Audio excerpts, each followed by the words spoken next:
बिस्मिल्लाहिर्रहमानिर्रहीम। अस्सलामु अलैकुम वरहमतुल्लाहि वबरकातुहू। The beauty of Islam channel पर मैं आपको खुशामदीद कहती हूँ। नाजरीन, मेरे चैनल को सब्सक्राइब करें और साथ ही बेल आइकन के बटन को ज़रूर दबाएं ताकि जैसे ही इस चैनल पर वीडियो अपलोड हो तो आप तक फ़ौरन नोटिफिकेशन आ जाए और आप इजीली हमारी वीडियो को वॉच कर सकें।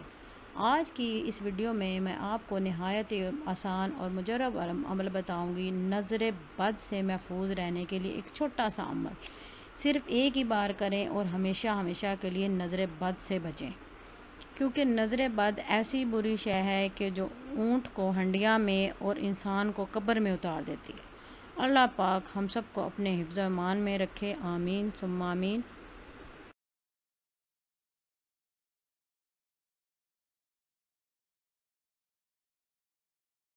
कुरान पाक पारा नंबर 29 की पहली सूरत, जिसका नाम है सूरत मुल्क। ये 30 आयात की नहायत ही छोटी सी सूरत है। नज़र बद से महफूज रहने के लिए सूरत मुल्क की तिलावत करें। अगर किसी बच्चे को नज़र बद लग जाती है तो इस सूरत को एक मरतबा यानी कि सूरत मुल्क को सिर्फ एक मरतबा पढ़ कर पानी पर दम करके इस बच्चे को पिलाएं। इंशाअल्लाह नज़र बद के असरात ख़त्म हो जाएंगे और बच्चा हमेशा हमेशा के लिए नज़र बद से महफूज रहेगा इंशाअल्लाह।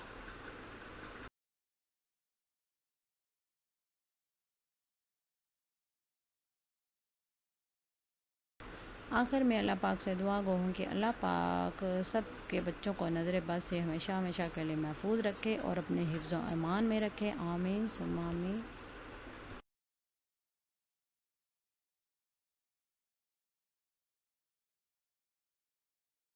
नाजरीन, अगर आपको हमारी ये वीडियो अच्छी लगी है तो इसे लाइक करें, इसे ज़्यादा से ज़्यादा शेयर करें। टेक केयर, अल्लाह हाफिज़।